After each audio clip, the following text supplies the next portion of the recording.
Assalamualaikum warahmatullahi wabarakatuh. Pada video kali ini, video ketujuh, kita membahas tentang landasan teori, kerangka konseptual, dan hipotesis pada metode teori pada kerangka konseptual dan hipotesis pada metode penelitian kuantitatif.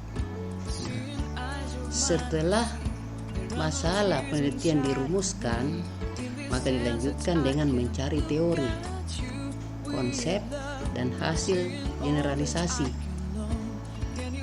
Hasil penelitian yang dapat dijadikan sebagai landasan teoritis untuk melaksanakan penelitian. Ini bukan menurut saya, tapi menurut Sumadi Suryabrata tahun 1990. Untuk landasan teori, pada slide yang lalu saya sudah jelaskan bahwa teori dan kajian empiris itu masuk di bab 1, bab 2, bab 3, dan hasil. Nah, kemudian untuk membangun gambar kerangka konseptual penelitian itu dibangun atau dirumuskan berdasarkan teori. Teori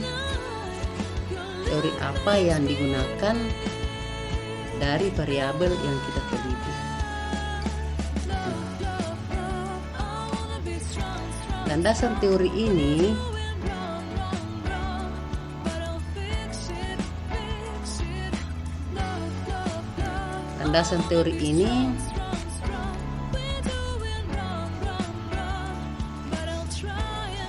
perlu ditegakkan agar penelitian mempunyai dasar yang kokoh dan bukan sekedar pembuatan coba-coba atau trial and error.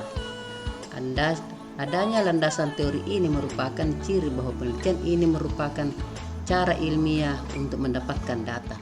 Teori ini untuk membangun atau membuat gambar kerangka konseptual itu dibangun berdasarkan teori.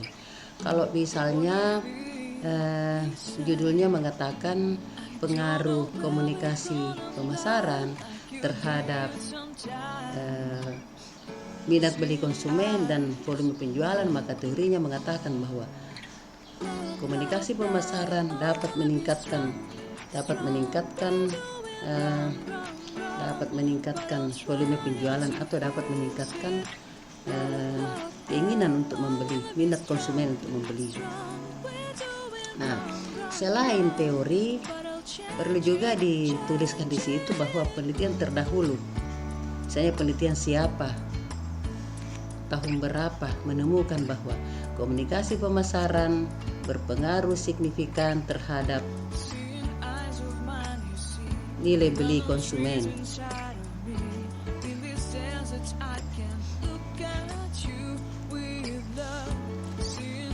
Ya, jadi memang pada penelitian kuantitatif itu teori gambar kerangka konseptual itu tidak muncul tiba-tiba, tapi dibangun berdasarkan teori. Jadi untuk membangun gambar kerangka konseptual tidak muncul tiba-tiba, tapi dibangun atau disusun berdasarkan teori dari variabel kita teliti dan penelitian terdahulu. Kemudian setiap penelitian selalu menggunakan teori seperti dinyatakan oleh Neumann 2003. Teori adalah seperangkat konstruk atau konsep, definisi, dan proposisi yang berfungsi untuk melihat fenomena secara sistematis melalui spesifikasi hubungan antara variabel sehingga dapat berguna untuk menjelaskan dan meramalkan fenomena.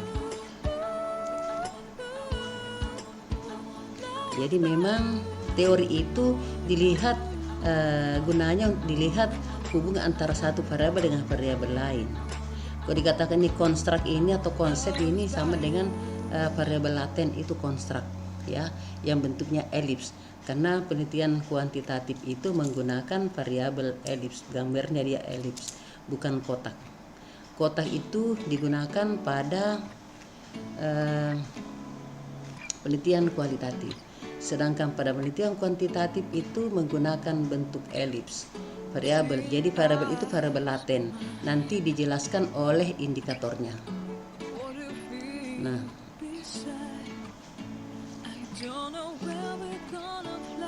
jadi teori di sini melihat fungsi untuk menjelaskan ke fenomena dengan secara sistematis melalui spesifikasi hubungan antara variabel. Saya sudah jelaskan tadi bahwa hubungan antara variabel itu misalnya komunikasi pemasaran dapat meningkatkan volume penjualan, itu teori. Jadi perlu ada itu. Kalau ditanya apa grand teorinya, itu dijelaskan bahwa grand teorinya itu. Biasa penguji menanyakan apa grand teorinya. Kadang-kadang mahasiswa juga tidak bisa menjawab, dia tidak tahu apa itu grand teori. Grand teori itu seperti itu. Jadi penelitian kuantitatif itu berangkat dari fenomena. Setelah ada fenomena, baru menetapkan variabelnya, variabel apa yang terkait dengan fenomena tersebut. Kemudian menetapkan judulnya dan rumusan masalahnya, serta mencari teorinya. Karena penelitian kuantitatif itu memang dari awal sudah jelas teorinya, sudah jelas variabelnya, jadi tidak berubah lagi. Sementara pada penelitian kualitatif itu bisa berubah, judul dan rumusan masalah bisa berubah. Nah, sehingga saya menganggap bahwa penelitian kuantitatif itu lebih simpel dan jangka waktunya juga lebih singkat karena menggunakan analisis statistik.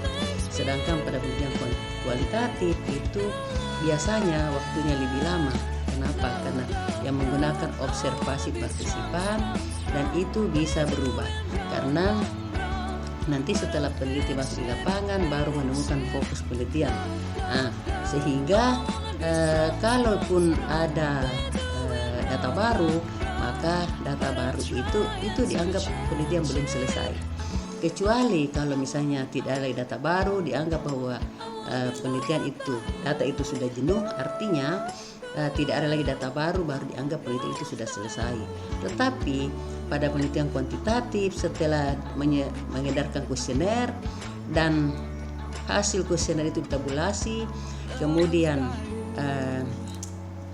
dianalisis dengan statistik, entah itu analisis menggunakan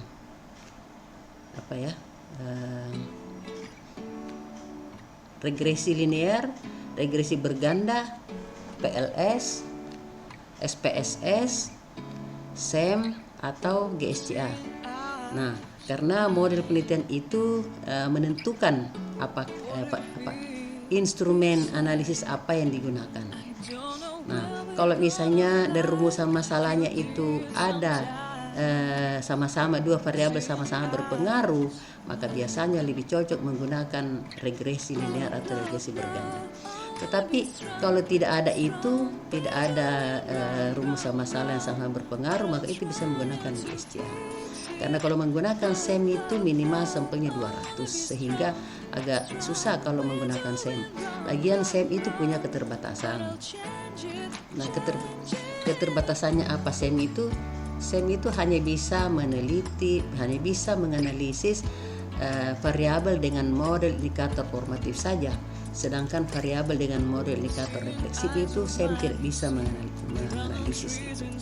Nah, sedangkan GSCA itu kelebihannya yang pertama, dia bisa menganalisis dari sampel yang terkecil sampai yang besar. Sampel yang terkecil itu 30, sampai 2.500. Nah, itu juga kalau dia sampelnya populasinya hanya 30, maka itu populasi diambil semua sebagai sampel. Itu namanya sampel jenuh. Kemudian keunggulan yang kedua, GSCA bisa menganalisis model rekursif dan tidak rekursif. Nah, selain itu, yang mana itu model rekursif dan tidak rekursif? Yang rekursif itu pandangnya satu arah, tapi yang tidak rekursif ada lebih dari satu arah. Nah, sedangkan kelebihan yang ketiga dari GSCA adalah bisa menganalisis penggabungan antara variabel dengan model indikator formatif dan model indikator refleksif. Nah, sehingga saya melihat bahwa GSCA ini powerful karena dia serba bisa, dari sampel yang kecil sampai yang besar, baik yang teorinya sudah kuat maupun yang tidak kuat.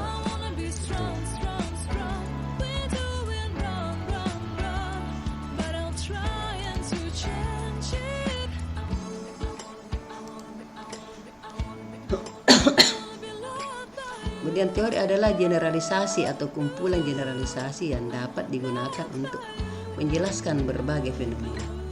Generalisasi itu dia berlaku umum, ya. Artinya begini, kan teori itu tidak gampang. Teori itu nanti diuji berulang kali baru bisa menjadi teori. Diuji berulang kali baru bisa menjadi teori. Sehingga hasil dari pengujian itu dia mengeneralisasi.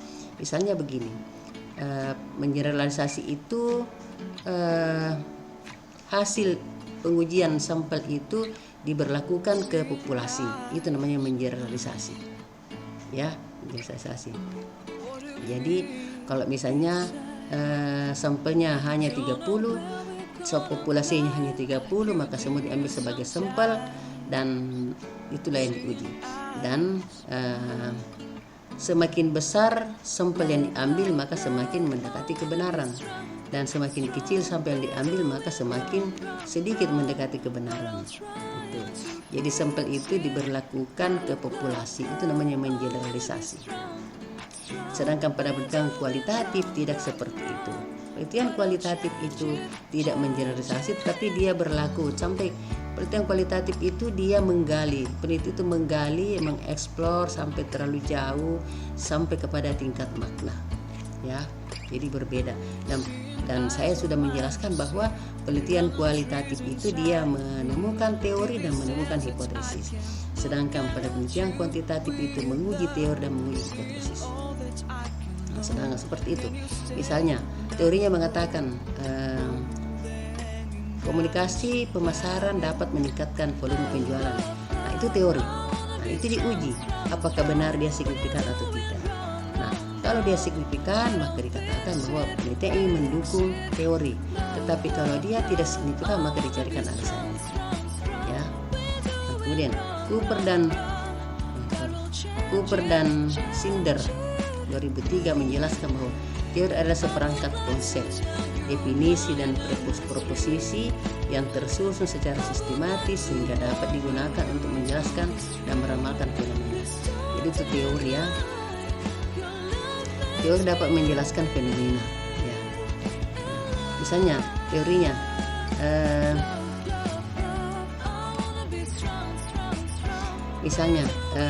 untuk menemukan teori hubungan yang meneliti kinerja mobil dengan merek tertentu.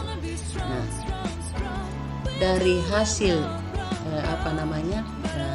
penggabungan atau penyambungan antara busi dan laki itu melahirkan teori. Teori apa? Saya tidak tahu karena bukan. Yang jelas itu dia melahirkan teori sehingga peneliti, makanya kalau untuk mobil itu sudah melalui penelitian bertahun-tahun sehingga barulah bisa dibuat. Nah, tetapi makanya saya heran kalau misalnya ada orang Indonesia merubah mobilnya, katakanlah peleknya dikasih miring atau diapain. Nah, itu kan sudah melalui penelitian, jadi tidak usahlah dirubah-rubah. Nah, jadi kalau dikatakan definisi, ini definisi operasional. Definisi ini katakanlah begini, strategi pemasaran. Apa yang dimaksud dengan strategi pemasaran? Nah, itu perlu didefinisikan. Strategi pemasaran itu kita membaca dulu berbagai teori. Nah, baru bisa melahirkan strategi definisi operasional. Katakanlah begini, komunikasi pemasaran.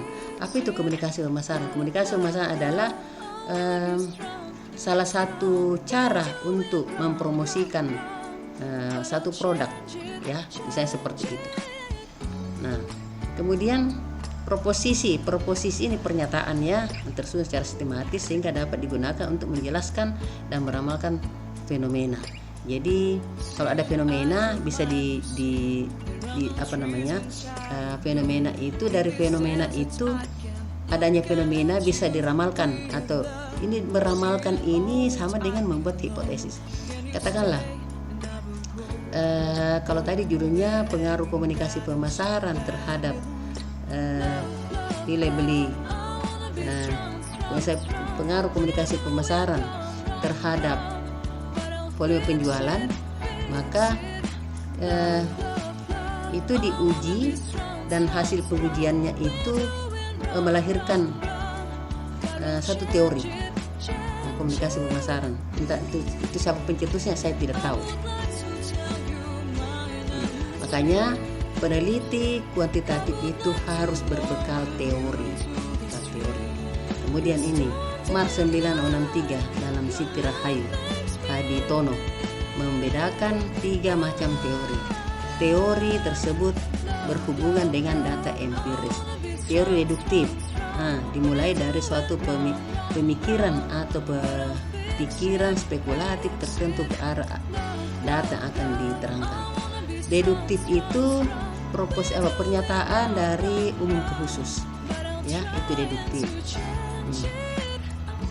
Kemudian teori yang induktif itu dari khusus ke umum. Cara menerangkan adalah dari data ke arah teori. Jadi caranya menerangkan dari datanya dulu sehingga dia melahirkan satu teori. Nah, dalam bentuk ekstrim titik pandang yang positivistik ini dijumpai pada kaum behavior, perilaku. Jadi memang karena filsafat itu dikenal sebagai induk dari semua ilmu pengetahuan, sehingga ini juga mata kuliah metode penelitian adalah salah satu cabang dari ilmu filsafat. Ini kan dikatakan bahwa yang positivistik itu filsafat itu. Kemudian teori yang fungsional, di sini nampak suatu interaksi antara data dan perkiraan teoritis, yaitu data mempengaruhi pembentukan teori dan pembentukan teori kembali mempengaruhi data. Jadi dia saling mempengaruhi. Data di sini katakan bahwa interaksi pengaruh antara data dan perkiraan. Jadi dari data itu bisa diperkirakan dulu kira-kira hasilnya bagaimana. Nah, kalau sudah dianalisis, barulah ketahuan betul hasil analisisnya. Makanya harus ada hipotesis. Kalau hipotesis itu kan jawaban sementara dari rumusan masalah. Nah, sehingga itu yang diuji, apakah memang pengaruhnya signifikan atau tidak. Kalau dia pengaruhnya signifikan, maka dikatakan mendukung teori. Tetapi kalau tidak signifikan, maka dicarikan alasannya.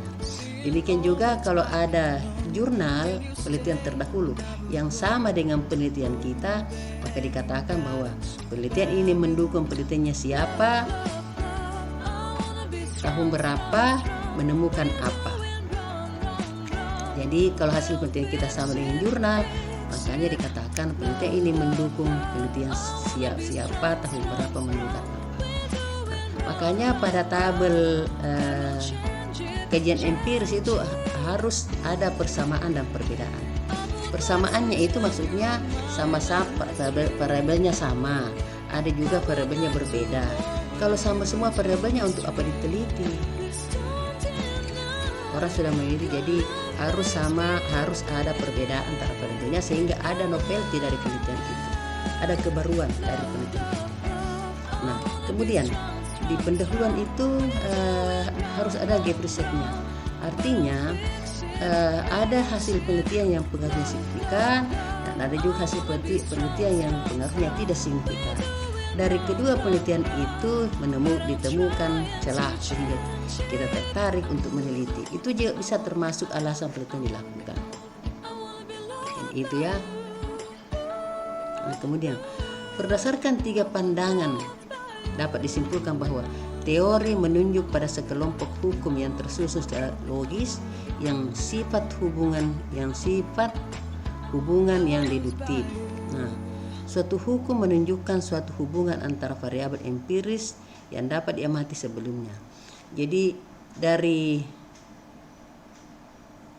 penelitian itu bisa melahirkan teori. Di sini dikatakan teori menunjukkan pada sekelompok hukum, artinya aturan-aturan ya, hukum tersusun secara logis yang sifatnya hubungan yang deduktif. Sifatnya dia pernyataan yang deduktif dari umum ke khusus gitu. Nah, suatu hukum menunjukkan suatu hubungan antara variabel empiris yang dapat diramalkan sebelumnya.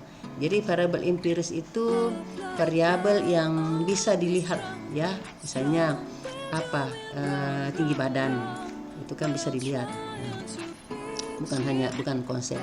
Tetapi kalau bilang leadership itu tidak bisa dilihat karena itu konsep. Tapi di sini dikatakan bahwa suatu hukum menunjukkan suatu hubungan antara variabel empiris. Variabel empiris itu yang bisa dilihat yang nyata dan dapat diramalkan sebelumnya. Jadi kalau misalnya kita melihat orang itu kita melihat porsinya kita melihat badannya dulu, kita bisa berapa tingginya, kita bisa mungkin meramalkan berapa usianya. Nah itu, kecuali kalau misalnya orang cebol itu meskipun usianya banyak dia masih tetap pendek karena dia cebol. Itu ada ketidakseimbangan dengan tinggi badannya dan usianya. Tetapi kalau yang normal itu pertumbuhannya normal itu dari tinggi badannya bisa diramalkan berapa usianya. Yang paling jelas lagi kalau kita tahu dia sekolah di mana, kelas berapa, itu jelas sekali. Kemudian suatu teori dapat menunjuk suatu cara yang menerangkan dan mengeneralisasi. Di sini biasanya terdapat suatu hubungan yang fungsional antara data dan pendapat yang teoritis. Nah, berdasarkan hal tersebut dapat disimpulkan bahwa suatu teori adalah suatu konseptualisasi yang umum. Suatu teori harus dapat diuji kebenarannya, bila tidak dia bukan teori. Itu dia. Jadi teori itu harus diuji kebenarannya. Kalau tidak bisa diuji berarti dia bukan teori. Misalnya begini, teorinya. Saya berbicara, contoh saya selalu bilang komunikasi karena ini kan prodi komunikasi. Pengaruh strategi pemasaran. Strategi, kalau misalnya teorinya mengatakan strategi pemasaran dapat meningkatkan minat beli konsumen. Itu teorinya siapa misalnya. Nah, itu harus diuji kebenarannya. Diuji dengan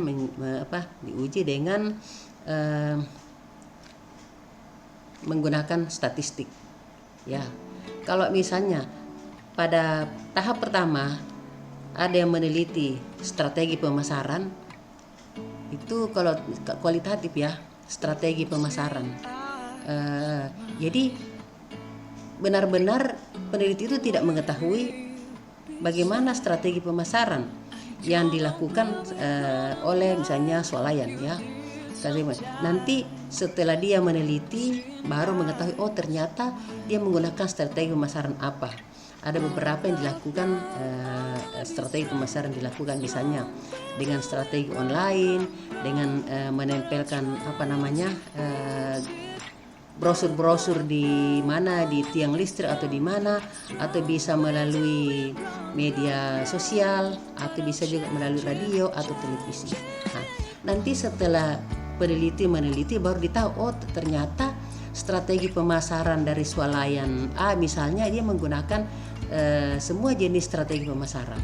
Nah, maka lahirlah teori bahwa strategi pemasaran itu dapat meningkatkan volume penjualan atau minat beli masyarakat karena dari strateginya bisa dilihat hasilnya. Nah, kemudian untuk menguji lagi harus melibatkan beberapa variabel. Apa kira-kira yang berkaitan dengan strategi pemasaran?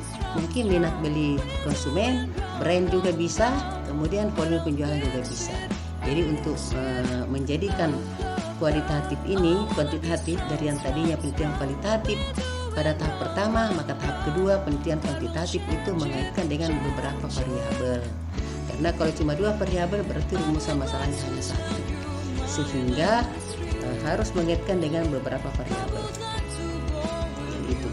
Jadi memang dari slide-slide yang lalu saya menyatakan bahwa penelitian kualitatif itu menemukan teori dan menemukan hipotesis, sedangkan penelitian kuantitatif itu menguji teori dan menguji hipotesis. Kemudian di sini katakan bahwa suatu teori harus dapat diuji kebenarannya. Bila tidak dapat, maka dia bukan teori. Jadi kalau teori harus bisa diuji kebenarannya. Kalau itu tidak bisa diuji kebenarannya, berarti bukan teori, hanya pernyataan biasa saja. Nah, teori semacam itu mempunyai dasar empiris. Nah, suatu teori dapat memandang gejala yang dihadapi dari sudut pandang yang berbeda. Misal, dapat menerangkan suatu fenomena dengan menganalisis dan menginterpretasi secara kritis. Ini bukan menurut saya, tapi menurut Habermas 1986-68 dalam Sugiono 29. Itu tadi ya. Suatu teori dapat memandang gejala yang dihadapi dari sudut pandang yang berbeda. Jadi gejala apa yang dihadapi dari sudut pandang yang berbeda? Misal menerangkan suatu fenomena apa kira? Fenomenanya misalnya penjualan menurun di suatu toko. Kenapa sampai dia menurun? Nah, sehingga dia dianalisis. Nah, dianalisis dalam dan diinterpretasi secara kritis. Nah, diinterpretasi itu maksudnya dari hasil penelitian itu diinterpretasi, ya, diinterpretasi. Nah, sehingga ditemukan, oh ini hasil penelitiannya.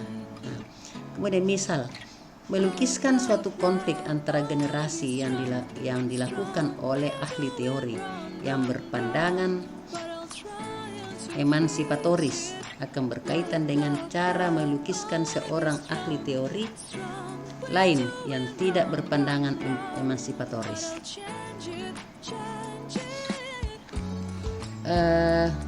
Suatu konflik, ya, konflik itu menurut teori sosiologi itu kalau ada konflik di tempat lain dan ada lagi konflik di, katakanlah konflik di tempat A, kemudian ada lagi konflik di tempat B, maka itu konflik itu saling berkaitan. Seperti kalau misalnya ada pemboman, ya, ada bom meledak di satu daerah, kemudian tidak lama berselang ada lagi bom meledak, berarti itu berkaitan. Ternyata hasil penelusuran polisi memang itu yang membom itu adalah teroris, ya.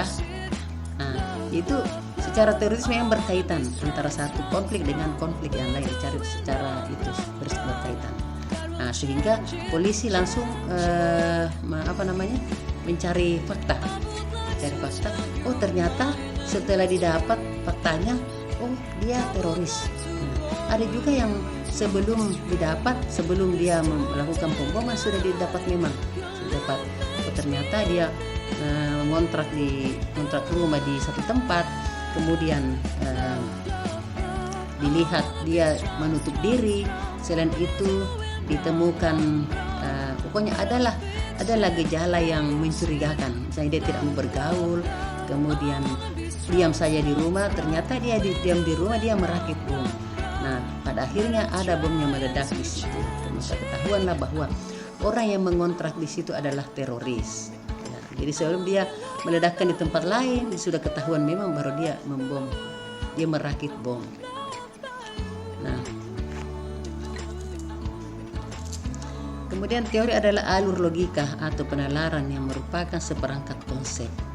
Konsep itu tadi variabel elips namanya konsep. Ya, konsep. Definisi dan proposisi yang disusun secara sistematis. Nah, secara umum teori mempunyai 3 fungsi, yaitu untuk menjelaskan, explanatory, meramalkan, prediction, dan pengendalian kontrol. Nah, untuk menjelaskan di sini explanatory menjelaskan fenomena yang ada dari hasil pengujian itu bisa dijelaskan. Kemudian bisa juga dari awal itu, dari penelitian kualitatif itu explanatory dulu, ya, digali sampai ke detail-detailnya, akhirnya bisa dijelaskan. Misalnya konflik, misalnya ada terjadi konflik. Kenapa bisa terjadi konflik? Dicari tahu, karena kita tidak tahu. Berarti berangkat dari penelitian kualitatif. Ini dicari informasi siapa kira-kira yang bisa menjelaskan itu. Dicari informannya. Siapa yang kita temukan menjadi informan kunci. Kalau dari informan kunci itu belum lengkap informasi yang dibutuhkan, maka dicari lagi informan lain. Sehingga dari beberapa informan akan menjelaskan apa penyebab dari konflik itu. Jadi itu eksplanatori ya.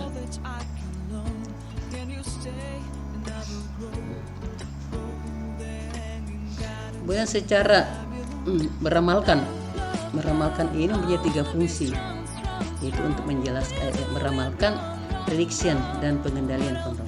Meramalkan itu misalnya penelitian kuantitatif. Kalau membahas hipotesis berarti kan meramalkan, karena hipotesis itu adalah jawaban sementara dari rumusan masalah. Katakanlah kalau dikatakan tadi penelitian kualitatif itu judulnya strategi pemasaran di swalayan A.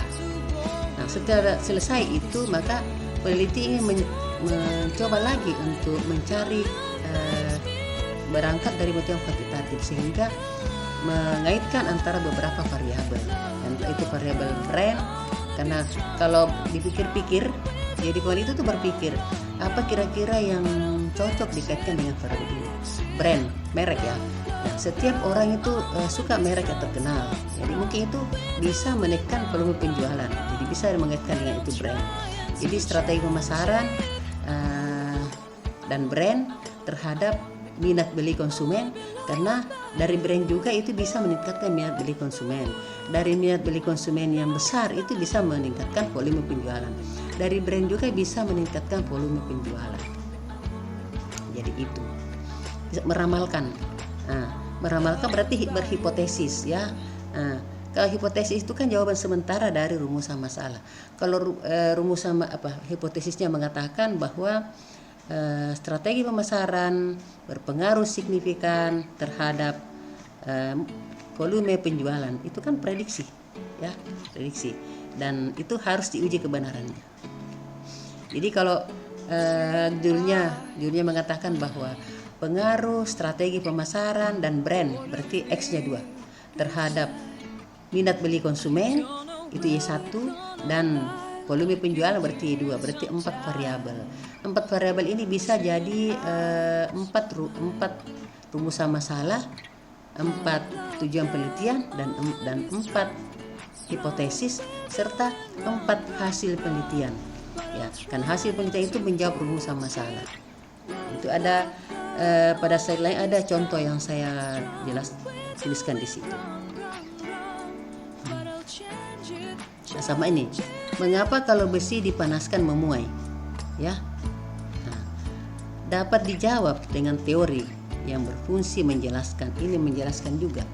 Selanjutnya, berapa jarak sambungan rel kereta api? Nah, ini begini, kalau besi itu dipanaskan dia memuai.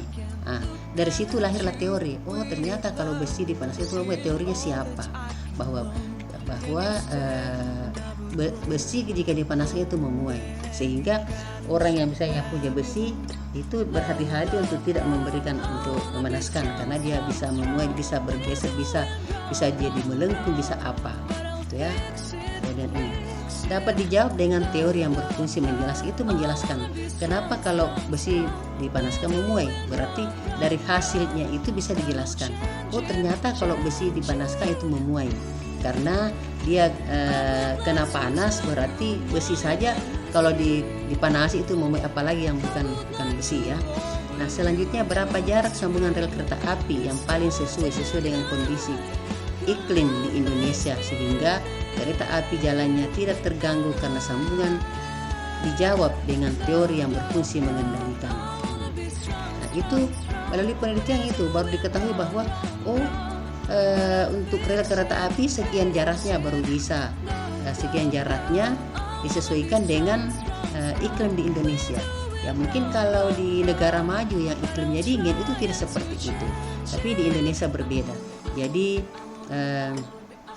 bisa berbeda karena iklim juga yang berbeda.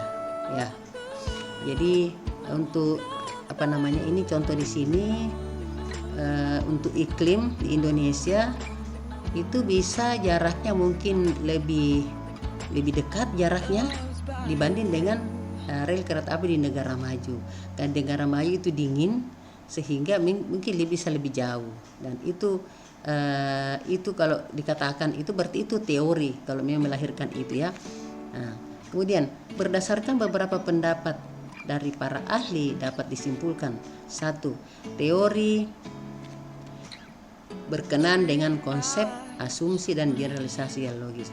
Konsep itu itulah konsep itu sama dengan variabel ya, konsep, asumsi ini pendapat, dan generalisasi itu yang berlaku umum secara logis, berlaku yang masuk akal. Nah, jadi itu fungsi teori berkenaan dengan konsep, karena setiap teori ada pencetusnya ya. Mungkin dari satu variabel itu bisa lebih dari 5 pencetusnya, bisa mendapat misalnya teori komunikasi pemasaran. Nah, itu bisa dari para ahli ada beberapa orang yang berteori bahwa komunikasi pemasaran dapat meningkatkan volume penjualan. Nah, mungkin ada lagi yang berpendapat bahwa komunikasi pemasaran dapat meningkatkan minat beli konsumen. Nah, itu. Kemudian yang kedua, berfungsi untuk mengungkapkan, menjelaskan dan memprediksi perilaku yang memiliki keteraturan. Berfungsi untuk mengungkapkan fenomena. Ya, mengungkapkan apa yang terjadi, misalnya terjadinya konflik. Kenapa bisa terjadi konflik? Dari hasil penelitian kualitatif ditemukan bahwa terjadinya konflik karena ada dendam lama, misalnya dari dari desa sebelah dengan desa yang di sini, dendam lama yang kemudian menjadi konflik. Nah, yang dulunya dia masih laten sekarang jadi manifest, sehingga terjadilah konflik. Asumsi ini pendapat dari seseorang, itu asumsi. Jadi setiap orang bisa berasumsi. Dan generalisasi yang logis ini mengambil keputusan secara logis, secara masuk akal, bukan mengambil keputusan yang bodoh-bodoh, tapi harus yang masuk akal. Kemudian berfungsi untuk mengungkapkan, menjelaskan dan memprediksi perilaku yang memiliki keteraturan. Menjelaskan ini dari hasil penelitian ini bisa menjelaskan apa yang terjadi.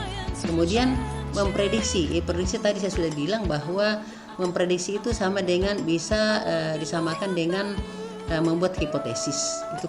Hipotesis itu kan jawaban sementara yang jadi rumusan masalah yang belum tentu signifikan atau tidak. Jadi itu hanya memprediksi. Nah, perilaku memiliki keteraturan. Perilaku memiliki keteraturan itu perilaku, setiap orang punya perilaku yang berbeda. Ada orang yang mempunyai perilaku yang teratur, ada juga orang yang perilakunya tidak teratur, artinya tidak terarah, gitu ya. Jadi setiap orang berbeda. Nah, setiap teori akan mengalami perkembangan. Dan perkembangan itu terjadi apabila teori itu sudah tidak relevan lagi atau kurang berfungsi lagi untuk mengatasi masalah. Nah, perkembangannya begini.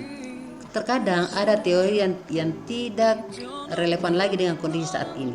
Misalnya begini, teorinya Karl Marx. Lahirnya teori Karl Marx itu karena dulu waktu zamannya revolusi industri di Inggris, para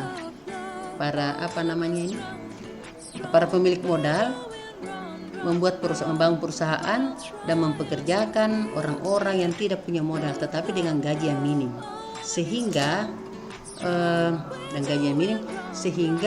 lama kelamaan para buruh itu berontak. Karena kenapa? Karena dia merasa dieksploitasi tenaganya, sehingga mereka berkonflik.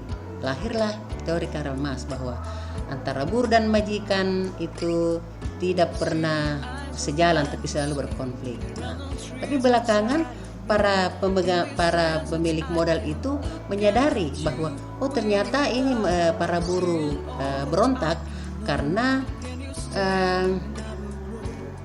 merasa dieksploitasi, sehingga para pemilik modal itu mengubah sistem penggajian dengan memberikan upah yang sesuai dengan beban kerja, sehingga antara buruh dan majikan itu tidak lagi berkonflik. Maka lahirlah teori lagi yang dinamakan teori Dahrendorf yang mengatakan bahwa antara buruh dan majikan aman-aman saja, tidak pernah berkonflik. Jadi gugurlah teori Karl Marx. Selain itu, teori Sayoko mengatakan bahwa masyarakat perkotaan lebih banyak mengkonsumsi nasi daripada masyarakat pedesaan. Itu dulu. Tetapi sekarang di perkotaan itu banyak pengganti nasi. Ada orang yang punya uang itu makan pizza, makan roti, makan burger, sehingga dia tidak makan nasi lagi. Nah, sehingga teori itu juga sudah tidak relevan lagi. Malah masyarakat pedesaan lebih banyak mengkonsumsi nasi daripada masyarakat perkotaan. Jadi teori itu ada perkembangannya. Terkadang teori itu juga tidak relevan lagi dengan kondisi saat ini. Kemudian sebagai stimulan dan panduan untuk mengembangkan pengetahuan. Jadi teori juga itu untuk panduan untuk mengembangkan pengetahuan. Kan dikatakan bahwa penelitian kualitatif itu dia menemukan teori, berarti menemukan pengetahuan kan, menemukan teori dan menemukan hipotesis, itu yang menemukan pengetahuan. Nah, setiap teori akan mengalami perkembangan, ini sudah. Kemudian semua penelitian bersifat ilmiah. Nah, jadi tidak ada penelitian tidak bersifat ilmiah. Kenapa dikatakan bersifat ilmiah? Karena melalui langkah-langkah dan dapat diamati oleh panca indera kita. Misalnya kita melihat orang mengadakan wawancara, itu mungkin dia penelitian. Itu. Nah, oleh karena itu semua peneliti berbekal teori. Jadi memang peneliti itu harus berbekal teori supaya dia bisa menjelaskan. Karena meskipun penelitian kita berangkat dari penelitian kuantitatif, terkadang ada responden yang tidak mau mengisi kuesioner kita sebelum bertemu dengan penelitinya. Kan itu juga saya alami, tidak mau mengisi kuesioner saya sebelum ketemu saya waktu saya penelitian di PLN. Ternyata dia mau bertanya, karena waktu itu judul penelitian saya itu pengaruh kepemimpinan transformasional terhadap pemberdayaan, komitmen organisasional, kepuasan kerja dan kinerja. Dia mau bertanya, mana benar pemimpin dilahirkan atau dibentuk? Saya bilang dua-duanya benar, kan itu lahir dari dua teori. Nah, itulah. Nah, jadi memang setiap penelitian itu harus berbekal teori. Nah, dalam penelitian kuantitatif, teori yang digunakan harus sudah jelas. Dan memang kalau penelitian kuantitatif itu teorinya dari awal itu sudah jelas, variabelnya dari awal sudah jelas. Karena kenapa? Berangkat dari masalah yang sudah jelas, berbeda dengan penelitian kualitatif. Nah, harus jelas. Karena teori di sini akan berfungsi untuk memperjelas masalah yang diteliti sebagai dasar untuk merumuskan hipotesis dan sebagai referensi untuk menyusun instrumen penelitian. Jadi instrumen penelitian dari penelitian kuantitatif itu adalah kuesioner. Nah, kuesioner itu kan ada dari variabel itu lahirlah, dari variabel itu ada indikatornya, dan indikator itu yang masuk di kuesioner. Jadi memang penelitian kuantitatif itu dia harus berbekal teori, ya, karena teori itu digunakan untuk menyambungkan satu variabel dari variabel satu dengan variabel lain. Jadi teori itu saya sudah katakan dari awal bahwa teori itu masuk di bab 1, bab 2, bab 3 dan hasil. Masuk di bab 1 itu dia menyambungkan antara satu variabel dengan variabel lain. Masuk bab 2 itu dia semua teori ditulis dari variabel yang kita teliti. Tapi di akhir itu ada statement peneliti yang mengatakan bahwa penelitian ini menggunakan variabel ini, bisa katakanlah variabel komunikasi pemasaran yang diserap dari siapa namanya, tahun berapa, dengan indikatornya apa. Jadi jelas. Kemudian teori masuk di bab 3, kerangka konseptual.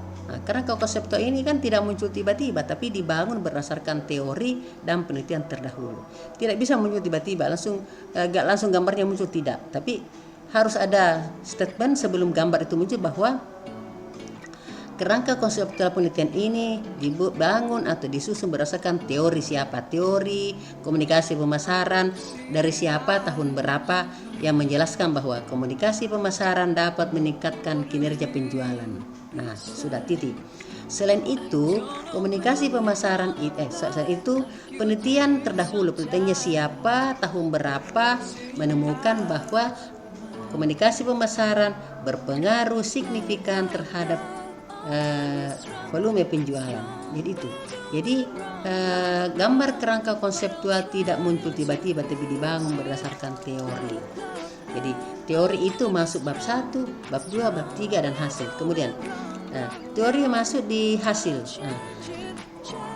Jika hasil penelitian kita sama dengan teori, maka dikatakan bahwa penelitian ini mendukung teori. Teorinya siapa?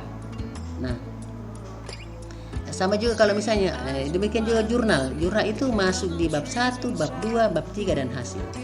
Bab 1 juga dia menyambungkan antara satu variabel dengan variabel lain. Kemudian masuk di bab 2 itu dia masuk kajian empiris. Semua jurnal pendukung yang kita gunakan itu ditulis semua. Dari katakan kalau ada 5 ya 5, kalau ada 10 ya 10. Kemudian dibuatkan tabel. Tabel itu pada kolom pertama itu nomor, kolom kedua itu nama dan tahun, nama peneliti dan tahun berapa dia meneliti. Kolom ketiga itu judul penelitiannya. Kolom keempat itu hasil penelitian. Kolom kelima itu persamaan. Persamaan maksudnya persamaan antar variabelnya. Nah, kolom kelima adalah perbedaan. Saya begini, persamaannya itu sama-sama meneliti kinerja penjualan. Nah, perbedaannya jurnal itu menggunakan misalnya brand. Itulah bedanya. Jadi harus ada persamaannya dan ada perbedaannya. Kemudian dalam penelitian kuantitatif teori digunakan harus sudah jelas, memang dari awal sudah jelas, karena teori di sini akan berfungsi untuk memperjelas masalah yang diteliti sebagai dasar untuk merumuskan hipotesis. Jadi kalau hipotesisnya itu mengatakan, katakanlah rumusan masalahnya mengatakan apakah komunikasi pemasaran berpengaruh terhadap volume penjualan, maka hipotesisnya mengatakan bahwa komunikasi penjualan berpengaruh signifikan terhadap volume penjualan. Itu hipotesis. Nah, untuk membuktikan apakah benar dia berpengaruh signifikan atau tidak itu melalui uji statistik. Nah, dan kalau hasil uji statistik tidak ada yang bisa membantah, dan itu hasil uji statistik. Itu statistik baru diinterpretasi, ya, dijelaskan bahwa penelitian ini jika dia signifikan berarti hipotesisnya diterima, tapi kalau dia tidak signifikan berarti hipotesisnya ditolak. Demikian juga kalau misalnya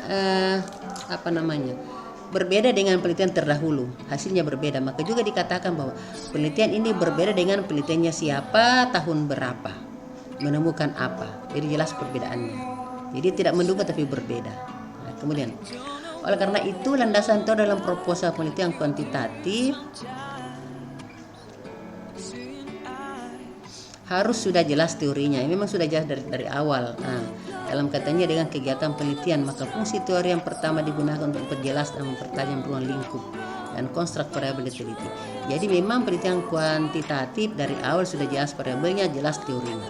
Beda dengan penelitian kualitatif itu berkembang. Bisa saja dari awal itu beda, tapi setelah berjalan penelitiannya itu bisa bisa berkembang. Jadi rumusan masalah dan judul bisa berubah.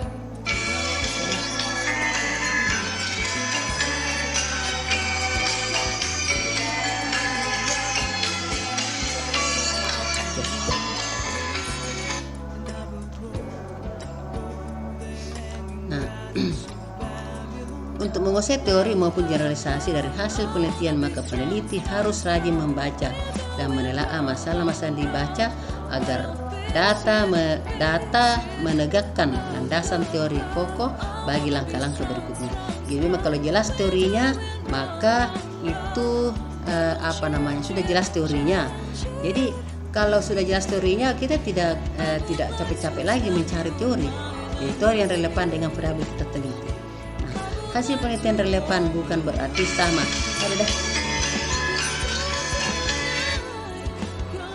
Hasil penelitian relevan bukan berarti sama dengan yang akan diteliti, tetapi masih dalam lingkup yang sama. Hasil penelitian yang sama dengan hasil penelitian yang dilakukan dapat didukung hasil penelitian terdahulu. Nah, itu tadi yang saya bilang bahwa hasil penelitian kita yang sama dengan penelitian terdahulu, maka dikatakan bahwa penelitian ini mendukung penelitiannya siapa, tahun berapa, menemukan apa. Tapi kalau dia berbeda, maka dikatakan juga bahwa penelitian ini berbeda dengan penelitiannya siapa yang menemukan apa, itu ya. Nah, langkah-langkah untuk melajukan deskripsi teori adalah tetapkan nama variabel yang diteliti. Jadi dari awal ditetapkan variabelnya apa. Kalau sudah mendapatkan fenomena, tetapkan variabelnya. Dua, cari sumber bacaan atau buku, rumus ilmiah, skripsi, tesis, dan disertasi yang relevan dengan variabel diteliti. Jadi harus mencari sumber-sumber bacaan, bisa dari buku, bisa dari jurnal, bisa dari skripsi atau tesis atau disertasi. Akan jauh ya. Kemudian topik, pilih topik yang relevan dengan setiap variabel yang akan diteliti.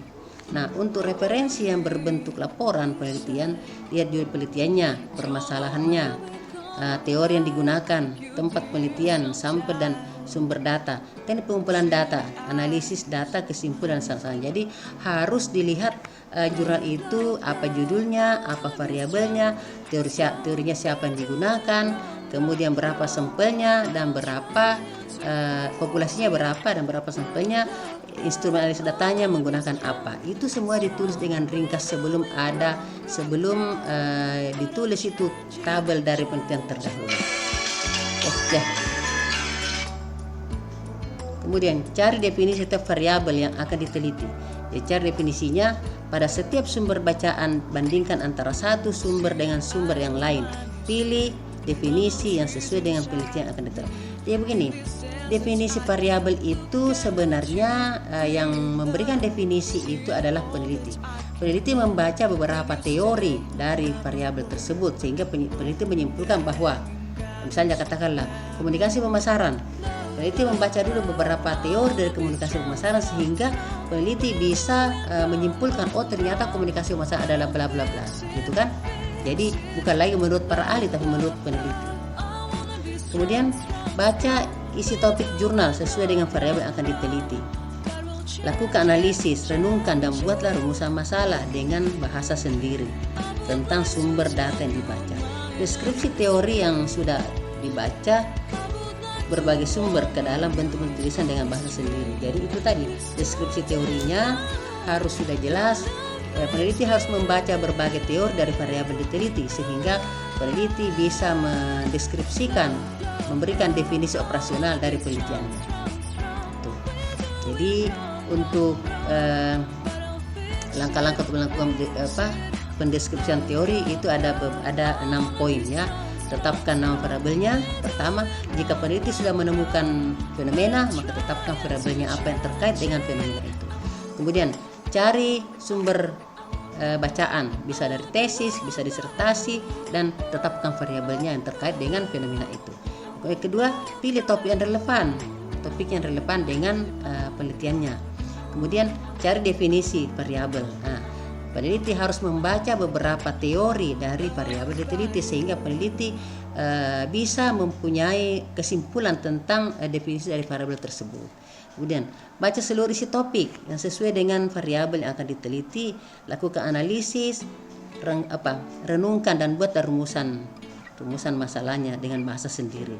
Kemudian deskripsi teori ini sudah dibaca dan berbagai sumber dari buku, tulisan dan bahasa sendiri.